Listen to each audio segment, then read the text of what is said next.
All right, everybody. So for this week's midweek video, we're doing a little bit of a follow-up from our sermon on Sunday, which was about the sanctity of life, how every human being is made in the image of God, according to Genesis 1, and how that image of God in humans gets distorted because of sin, well, which means not only do we no longer properly represent God to the world because of sin, but we also do not see other human beings the way that we should. We gave a multitude of examples throughout history of how societies as a whole has devalued life, from slavery to segregation to internment camps for Japanese people in the United States, lynching of Germans during World War I and World War II, abortion, not protecting the life of the unborn, pornography, the degradation of people's bodies for the sake of sexual pleasure. There was a lot that I couldn't get into. And one thing that came up in a staff meeting on Monday was euthanasia. And Pastor Bill, who is a hospice chaplain, was just informing our staff about some of the nuances of New Jersey law regarding euthanasia.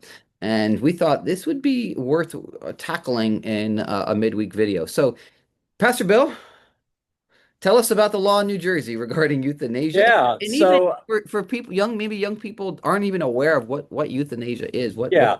and I will say, just to be very clear, that what Pastor Bill is going to share in this video, anything, any opinion that he has, he's sharing as a pastor of True Life Church, not as a representative of the hospice organization that he works for outside of True Life Church. He is not representing any policies of theirs or what their policies should be. He is simply talking as a pastor for True Life Church. So that's something we have to put out there so that he doesn't get in trouble. So euthanasia, the word youth, there's two parts to it. One is death and the other is good. So youth, the beginning of it is good death.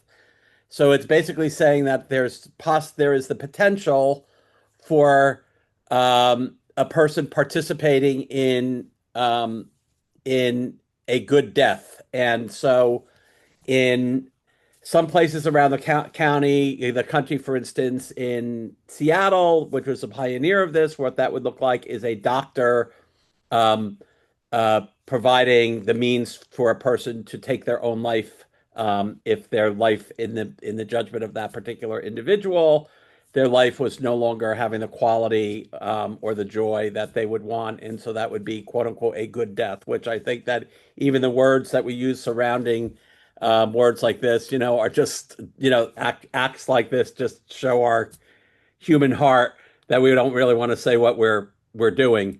But where it really impacts me as a hospice chaplain and where it impacts us in New Jersey is that there has been a law within the past, I think, 4 years, maybe 5 years. The name of the law is MADE, which, again, you know, using nuance to shelter people from what we're really talking about, is known as medical assistance or medical aid in dying.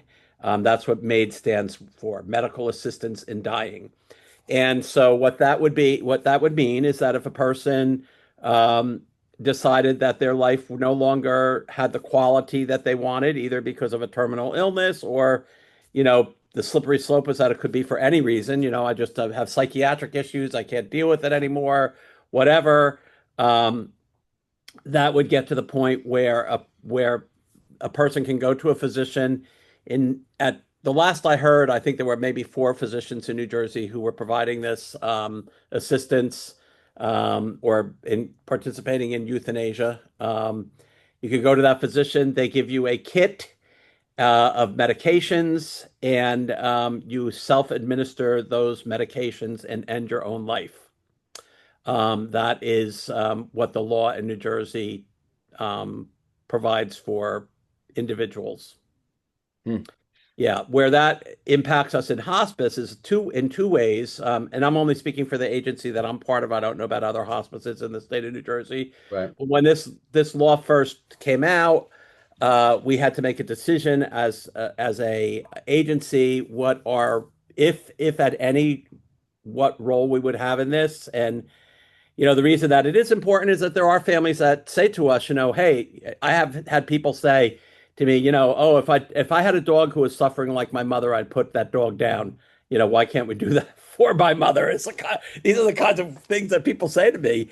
And so it's a real feeling that many people have when they're dealing with end of life issues for themselves or for their loved ones. And in particular, our agency said that we will not provide that service. We will not participate in medical assistance in dying. Now, the nuance of that is that because we're a state licensed agency, if someone asks us about it, we have to say to them, well, our agency does not provide that. We don't participate in it. However, here's the information that you need to access this if you would like to, if you want to go in that direction. Um, and so but in terms of active participation, we do not have any active participation in that particular. We decided against in doing that. And one of the reasons that that is true for hospice in particular, and this is a good education for our congregation, is that a lot of people have a mistaken notion about what hospice actually does. And a lot of people already thought, like, oh, you give my mother a shot and she goes to sleep and dies. And that is totally not what hospice does at all. What hospice is about is providing a person with the best quality of life who has a terminal diagnosis of 6 months or less to live for as long as possible. So the best quality for as long as possible. So none of the medications that we give are in for the purpose of shortening life or hastening death. They are all for the purpose of providing quality of life. But so medical assistance in dying would be kind of the opposite of that, in that we want to hasten death, we want to bring about death more, actually within minutes or seconds after a person is administered the medication or administers the medication to themselves. We've been using euthanasia as a broad umbrella for, Yes, like that's you said, true. good dying. I'm sure you're gonna bring some of that up. Yeah. Okay. Well, I Go mean, for it. just some would say that technically, um, the MAID Act, medical assistance in dying, is I choose to do Right. it, and euthanasia is often talked about in the context of a family member can choose to end the life of Right. their family member. Right.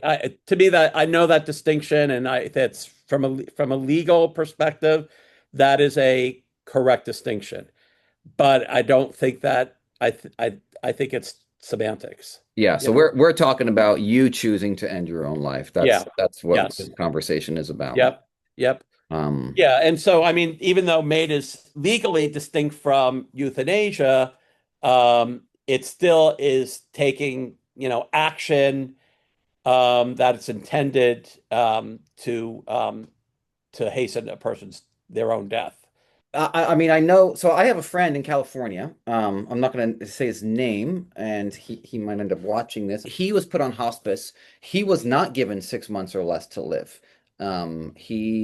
This was maybe 9 months ago. He told me he was on hospice, just because of the pain that he was in, because of his body being very weak. He was just very uncomfortable. So he was able to go on hospice and I was like, well, how long do you have? He's like, there's no amount. It's just indefinite. Um, and then while on hospice, he applied for medical assistance in dying. And he went to a couple different companies. One Hmm. company, he came back to me and he was like, yeah, they charge me too much money. I don't want to pay that much money just to die. It was like 10 grand. So then he found another company that was less expensive. It required, I think, two other people to vouch for the fact that he's sober-minded and he's able to make a rational decision for himself. He needed to have something notarized. He needed to go through a series of interviews, and then he finally was given approval. And he told me this. He said, "Well, I got my approval, and what it was for this company, the previous company was you get the kit and you administer it yourself, and that's it. But then, he's got to worry about, well, who's going to find my body. This other company was they send the doctor out, the doctor will sit there with you, he'll administer it with you, and then he'll call the coroner's office when you're dead. And my friend's like, I like that better. Mm. Now we're not even getting into the ethics of this yet, but I'm just saying these are the facts that he was giving me about California. He ended up finding out. His hospice nurse said, this I think it was cholesterol medication that you're on could be affecting your energy and how you're feeling. You might want to ask your doctor about going off of it. He went off of it, and I talked to him a few weeks later, and he said I feel better than I have in years Yeah, And I was like, really? And I said, that's pretty does that, common actually. does that mean you're going to put off, euthanizing yourself? And he said, yeah, I don't have a point in it. So Mm. I thought, wow, that's really interesting that he was approved to end his life. He didn't have 6 months or less to live. He just wanted to end his life. He felt like his quality of life had diminished. Yeah. And it was like a cholesterol medication that made a huge difference and affected his energy. And now he wants to live. Yeah. What's interesting about that is that I would want to look at the law specifically in California, but it's challenging. Like it's in most places that stipulation of 6 months, it's prognosis is the key, not diagnosis. So prognosis, there's a distinction between diagnosis and prognosis. So you could have a if you're a if you in New Jersey you have to be of sound mind, you have to make the decision. You can't be a dementia patient. In other words, the person it has to be self-determined. Um, and the prognosis has to be 6 months less or 6 months less to live or less. 6 months to live or less. I would be surprised if California is not the same. And in fact, the Medicare guide, nationally for electing the hospice benefit is that a doctor must certify that if the disease follows its normal course, you have 6 months or less to live. The other thing that I think is pretty interesting for you to talk about, and I wanted to follow up on this, one of the first things that a hospice nurse does at their admission interview with the patient, at least in our agency, is they go through every medication. Some of the medications are covered by Medicare and some are not, and they'll actually make a list of say these medications are for your comfort and for your quality of life, and so we're covering them through Medicare. If you want to continue this medication, your old Medicare, prescription benefit will continue to cover it, but we're not recommending. You don't have to be on this medication because of your hospice diagnosis. So what that results in is that sometimes people do discontinue a lot of medication at the beginning of hospice and their quality of life improves. So his situation is not uncommon at all. That is a real, So if we were just to stop the video now, we have a good takeaway lesson for everybody. yeah. Before you end your life, get off your medication and see how your life Not all your improves. medications. We're not doctors and we cannot say that. No, Please but it is consult true. It is really true. Like, consult so I with mean, like here's a typical example. Like let's say that you've been on high blood pressure medication all of your life, okay? And now you have some kind of cardiac issue and your blood pressure is naturally on its own, like, lower than the normal range. People continue to be on blood pressure medication because they've gotten to the idea that, oh, this is what is keeping me alive. And they're getting up and falling and smashing their head against the bathroom toilet, all these things that happen to elderly people because they are still continuing their blood pressure medication, even though their body no longer needs that medication. Like right. that's a very common Yeah. story, and like your friend's story is, very, very common, Yeah. very common. So let's talk theology now. Do you Yeah. believe that being made in the image of God takes away somebody's justification for ending their own life? Yes, I do. And I think that it has been part of the Christian. I mean, there's a lot of discussion about the semantics, so it's so medical. Some people say that medical assistance in dying is not euthanasia because euthanasia involves a third party actually administering the medication. And to me, that's just semantics. But if anything, we're talking about suicide, a person taking their own life. And that is that has been universally seen as a form of manslaughter. It's like at its very least, it's a violation of one of the Ten Commandments. You shall not commit any murder. And so taking your own life is murdering yourself. And that is so like in the purest, most fundamental sense, that is a violation of one of the commandments. But I think that it's uh, you know goes against what we know about like our surrender to the sovereignty of God. The Lord says that the very hairs of our heads are numbered, that the days of our lives are numbered, and so when we step in and hasten the end of life through medical intervention intentionally, and so that the word intentionally is really key.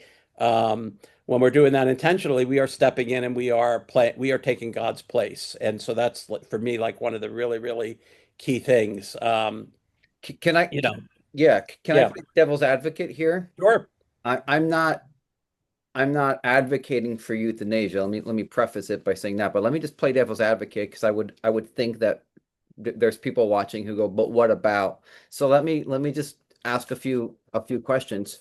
Um, Jesus said, greater love has no one than this, than he laid down his life for his friends. And Mhm. we know in war, if police officers, I mean, in any situation where somebody is willing to lay down their life for the sake of someone else's, Yeah. we call that heroic. We call that a sacrifice. So what would you say to somebody who is sick, who has maybe, a prognosis of 6 months or less to live, and they see that they have become a burden to family members, and so in their minds they're thinking, well, let me do this medical assistance in dying. I will be laying down my life for the sake of my family members who are killing themselves trying to care for me. um, how would you respond to that? Yeah. I mean, I think that that's a strong argument that a person is making a self-sacrificing uh, act, engaging in self-sacrificing act. What I would say to that is that this is my hospice hat that I'm putting on right now. Okay. Yes, sir. What I would say to that is that if a person follows our hospice interventions, most likely that person that is seeming to cause people a lot of trouble will gently go to sleep. They will stop eating because our bodies do know how to die. And so when our bodies are experiencing natural death, and that's what I really would really focus on, when our bodies are experiencing natural death, it is actually even there. I see God. I see how God made us. At the bedside of people who are dying. I find this a remarkable thing. Just and within a matter of days or at the most a week or so, that person will pass away naturally because they're not engaging in the physical processes that need to keep that need to be engaged in to be alive.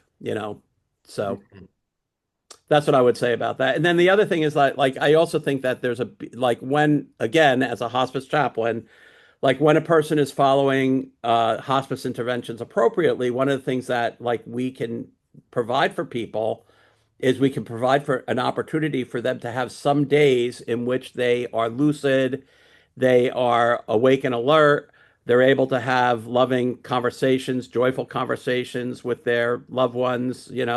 One of the things I do as my hospice interventions is I in, take care of I help people I facilitate reminiscence is my official, thing that I put in my medical records. And so I talk about, life with people. I always ask a family member, if their loved one is unable to converse with them. I'll often ask family members, I'll say something like, hey, tell me what your mom was famous for. And in our region here in New Jersey, often the conversation revolves around meatballs or something like that. So, Hmm. um, It's just that, I mean, you're like, we are, death is not natural in the sense that it's not what God made us for. God made us for eternity. We're made for eternity. But in terms of our bodies in this physical fallen world, God has, in His graciousness, given us the tools that are needed to die a peaceful and natural death. And like when I think about the scripture, like when a person is a really, really godly man, like one of the things that God will say about them in the scripture is the person um, died at a great old age and full of years. And that's what all of us should want. We should want to live to a great old age and full of years. And that word, that phrase full of years, like to me, speaks of an abundance that we can have in our life up to the very last days of our death. Even a person who has dementia, we can learn how to, like, one of the things I do with my dementia patients is I travel with my ukulele and I sing old hymns with them and stuff like that. And there's just a joy that, they can have. And with a loved one present when I do that, like you can imagine, a person will start weeping, the daughter or the son who's there because the mother or the father is all of a sudden singing along with me and they haven't really had a meaningful interaction. And there's a lot of ways to bring out a person, even who has dementia at the end of life, and for that to be a good experience, a memorable experience that's positive for family members if it's approached in the right way. Yeah. Let me ask another question about this. Again, Okay. to play devil's advocate, one of the things about our sin nature that I preached on Sunday was that we strip people of their dignity. We strip other people of their dignity for our own pleasure, our own convenience, for the sake of our own idols, our own greed. People are stripped of their dignity. Yeah. And again, the arguments that we've used, obviously, murder is one way that people are stripped of their dignity. Putting people in detention camps because of their ethnicity is a way that they're stripped of their dignity. I mean, we can go on and on. Pornography, stripping people of their dignity. What would you say to someone who says, well, if my body continues down this trajectory that it's going down, I am losing my dignity every day more and more. I'm losing my ability to remember people. My bodily functions are I can't control them anymore. My family members are having to clean me up. I am losing my dignity, and therefore euthanasia actually preserves my dignity to a degree. It's preventing me from getting worse and having to be stripped even more of my dignity. What would you say to that argument? Somebody believing that being made in the image of God means we should be allowed to preserve our dignity, even if that comes at the cost of shortening our life. Yeah, I think that is a very, very key. I think that's another great argument, Pastor Chris. You might convince me before the end of our conversation to I'm not trying to. I'm just yeah, I know. wondering. But no, I think that, and again, I think that is the fact that the question of dignity at the end of life is a real thing, and I think that a good um, death experience, not euthanasia, but a good death experience is one that does everything possible to preserve people's dignity. you know, um, and like, so giving people as much autonomy as possible, giving people, finding out what's important to them and honoring that, people who have to receive personal care, for their bodily functions at the end of life, that is actually a big one. And, you know, giving people choices about that is really a key thing. So I don't think that we can eliminate the reality that our bodies fail, but I think that we can do as much as we possibly can to compensate for that failure, and and do what's possible to preserve a person's dignity as much as possible. So, and dignity has to do with like autonomy, person being able to preserve their decision making up until the very end as much as possible, providing their wishes in terms of things like personal care, um, you know, what's important to people, listening to that and trying to really provide for that is like those are really, really key things. So I do think that the loss of dignity is inevitable for for the process of dying. And I have to say another piece that is true is that modern medicine has progressed to the point where we are probably maybe using interventions to keep people alive that we should not. And I make that distinction. There's a difference between keeping somebody alive artificially and ending a person's life artificially. I think those two things like really are on parallel tracks. They are both things that we have to think about from a biblical and theological perspective.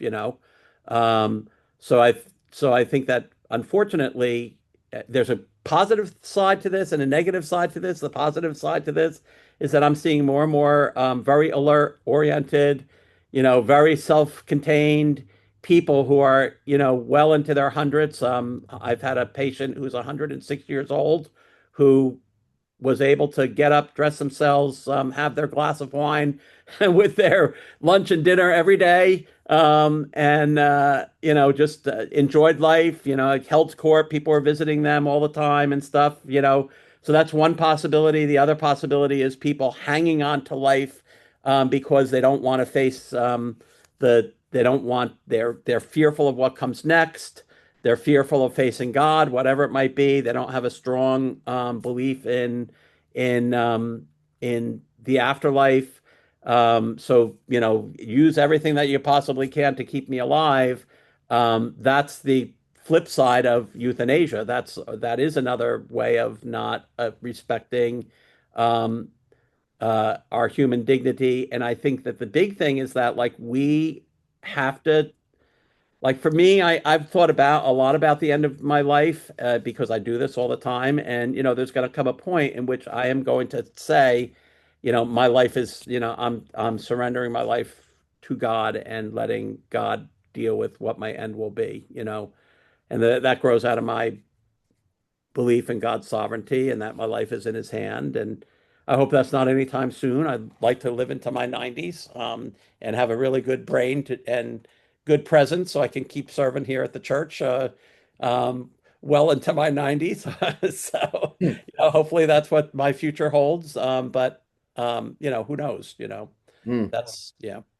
So, So but here, I do think that you're raising, I think that those are parallel tracks that we have to look at in terms of dignity, human dignity. yeah. So if I hear you correctly, um, preserving someone's dignity should always be a goal, but there's a line that we cannot cross, and uh, there is the need to make sure our efforts to preserve human dignity still stay under our submission to God's sovereignty. Absolutely. You did that much better. You said that much better than I did, which is why you get paid the big bucks. I just Not that you listened. do. I just listened to you. Yeah. And same thing with compassion. I mean, I think that's Yes. another argument is, well, isn't the compassionate, if compassion, if the reason why we want to stand up for the unborn and we want to stand up for those who are being neglected in society, those who are being persecuted is compassion, I think someone could also argue, well, we should also have compassion on someone who's suffering at the end of their life. And if they want to end their life, we should support that decision and give them the means by which to end their life and end their suffering. And I understand that as well. I understand. I've been there. I've had the compassion on people who are suffering, and thankfully, I was not in a position to have to make a decision to end their life or support that decision. But I could pray, Lord, and I think a lot of people have prayed, Lord, heal them or take them. out of compassion, heal them or take them. Don't let them continue suffering the way they're Yeah. suffering. Yes. But that is still making sure that my compassion is submitted to God's sovereignty instead of saying, well, God, this isn't happening fast enough, so let's take this into our own hands. Right. Um, Absolutely. Exactly right. So, you know, like the theological distinction, if we want to get into the deep theological piece of it, is the difference between extraordinary and ordinary means in terms of medical intervention. That's like a really key thing. And so sometimes, so suicide is extraordinary means. So like when, for instance, Saul in the Bible um, had his servant hold his sword and he fell against it. That was, even though it was the guy holding the sword, it was considered suicide, and it was also extraordinary means. It was not ordinary means. Um, if he got shot by arrows by the Philistines or whoever, I can't remember the details of the story. I'll have to look it up now that I'm talking about it. I But believe it was the you know, Amalekites. yeah, the Amalekites. If he was shot by arrows by the Amalekites, and I think he may have even been, I'm not sure. He and allowed himself to die. That would have been ordinary means. And so, in the case of the end of life, um, when we um, when we decline burdensome or disproportionate medical interventions and treatment, um, we are not engaging in extraordinary means. We are really opting for the ordinary means of allowing the underlying disease to take its natural course, and that's what's really a key thing right there. Mm, So, mm, like, there's always an act of the will, right? So, any kind of decision regarding the end of life starts with the word "I will." Right? So it's the will. So what is my will? So I will put my I will trust God and put my life in the hands of God, and I'll use what's available for me to be comfortable and to be sure that, to be as present as possible for my family. Um, that is surrendering to God and surrendering to the natural way that God has made us to be in response to the fall, because we're all going to die. Or I will fight this disease on every level by continuing every kind of possible intervention, every kind of experimental drug, every kind. I will not take my loved one off of life support. All these different I wills, or I will not trust God with the end of my life, and I'm going to step in and end my life for myself. Those are all I will statements, right? mm, So it's a question of, what are we doing with our will? Are we surrendering our will, or are we making sure that my will is what is the most important thing? And as a Christian, my will is not the most important thing. What's most what the Lord's Prayer, which I pray at morning and night every day, says, "Thy will be done. Your will be done. mm, Your will be done." So it's not my will; it's God's will, right? mm. I'll state this, but you've already addressed it. But another argument is that, well, a lot of Christians are allow them to take those extraordinary means to preserve their life. Why can't they? So they're already playing God by preserving their life. So why can't they do that to end their life and end their suffering? You've already addressed that by stating that Yeah, may not be a good thing. That that's maybe exactly we right. maybe we shouldn't be taking those extraordinary means to extend the quantity of our life. Yeah. I would say this. I would say that if there's one thing that every person who is listening to this video can do, is to have a living will. You know, like that is which a living will dictates for, your takes the decision making out of the hands of the family members, which I think is a gift to them, to say, and so like Christine and I have a living will, and our living will states that if if it is determined by doctors that there's no reasonable um, chance of recovery, I don't want to have life-sustaining measures like intubation and artificial feeding and stuff like that. That's a decision that Christine and I have made. And this is where, from a bioethical and biblical perspective, it does become a complicated thing because people may be saying, but but in the biblical world that we get our ethics from, things like artificial nutrition and intubation and those kinds of things were not a possibility. That's not something that was available to people to sustain, their life. So I think there is a way to artificially end life, and I think there's a way to artificially sustain life. And I think both of those have ethical issues. Both of them provide ethical dilemmas for us as Christians. And both of those you think are trying to cross the boundaries of trusting God's sovereign will in our lives. Yeah. I remember though being with a family. This was me and this was a young man at a church in Los Angeles when I was there. Me and Jeff Burkowski. I remember um, it was a young 20-something-year-old who was in a motorcycle accident, and he was declared brain dead. It had been a few days, and doctors are saying, yeah, he's not coming out of this.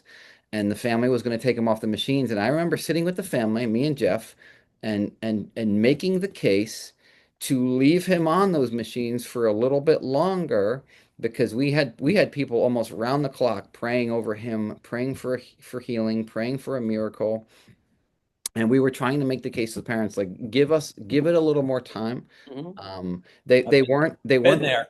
yeah, they weren't believers, so we were trying to make the case that, like, hey, God can do miracles, and that could happen with your son. Give us, give it some more time. Don't give up right away. Would you say that we were somehow, crossing the line, not trusting God's sovereignty with this guy's life, in making that appeal? This one, this does hit very close to home to me. Um, about 3 years ago, you may remember, my beloved cousin's wife, young woman, had a brain aneurysm, ended up on life support in Patterson, and I was going up there, every day to be with the family, and he had literally thousands of people around the world praying for healing for her, and we Mhm. were, and he was very much believing that God was going to raise her up. The doctor showed us pictures of her brain, which had absolutely no activity. There was not even any blood flow to the brain any longer. She had a catastrophic, event. And um, and finally the doctor said, hey, she was actually starting to deteriorate, and the doctor said, we need to do something, and we ended up taking her off life support. And I was with my cousin when that took place, when we disabled all the machines, and at that moment, we asked the Lord, you could raise her up. And so I think that the lesson that I learned through that is that God would raise her up. He chose not to. But the lesson that I learned through that is that God would have raised her up had she been on the machines or had she not been on the machines. Like there's no difference, you know. And so I think that that is some I think there's a deception that medical uh technology clouds our thinking a little bit, you know, because the truth is, like, um, my question that I asked in relation to that particular case is like, when was her soul, like, for me, the end of life theologically is when the soul leaves the body. Okay. And I've been with people at the moment of death, and when you are there a lot, which I am, um, this is going deep, bro, but and you can keep as much of this in as you want, or not. But at the moment of death, a person breathes and then they stop breathing. And after that last breath, there is something that happens in that person's demeanor, their body, everything immediately that has caused me to say that there is something immaterial that leaves when a person takes their last breath. I've seen it. And that to me is the spirit. And in the Bible, the word spirit and breath in the Hebrew are the same words, ruach. And ruach was the breath of God. And so when a person takes their last breath, their ruach, the breath of God, is leaving them. That's what I believe. And I think that with when a person is kept alive artificially, their ruach is most likely left. Like they're not breathing on their own. And I have had the experience often in the hospital when we DC somebody from not often, but sometimes when we DC some people from a respirator, sometimes they do live and they breathe on their own. So for me, that means that the ruach never left them. It is still there. The spirit is still there. And so that's how I process all of that stuff. I don't know whether that helps you or confuses the situation. It's it's it's food for thought. It's fodder for prayer. It's good. I have another situation that I can think of, just I've been through many, many difficult situations in my life as a pastor. And one of them was when a young kid from our church was making homemade fireworks in his garage and it blew up and a piece of shrapnel penetrated his chest and severed his aorta. He died on his front lawn within seconds, right? Hmm. There was no now he could have been intubated on the spot and been kept on life support for a long time, and if there was a possibility that they could go in, repair the aorta, and bring him and give him back his life, I would be for it.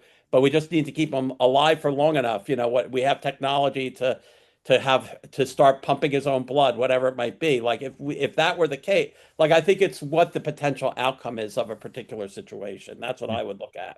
Got it. Yeah, Yeah, that's a fair point. yeah.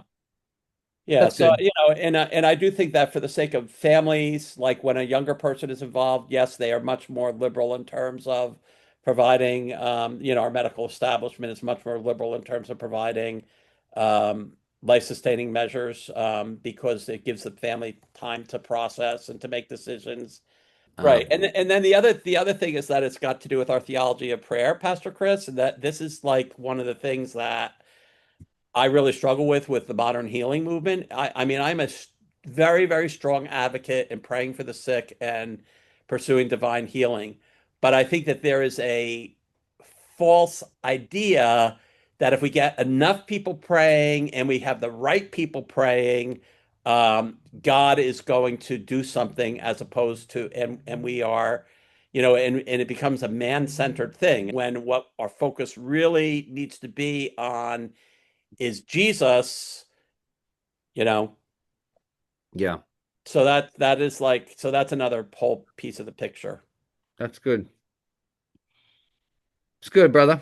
Well, Yep. listen, we'll end here. There's a lot more. I know we can go down different trails. We can open up more cans of worms, and maybe we'll save some of that for future videos. If you're watching this and you do have a question that this brought up, feel free to email it in to to me or to Pastor Bill, Chris at truelifenj.com, Bill at truelifenj.com.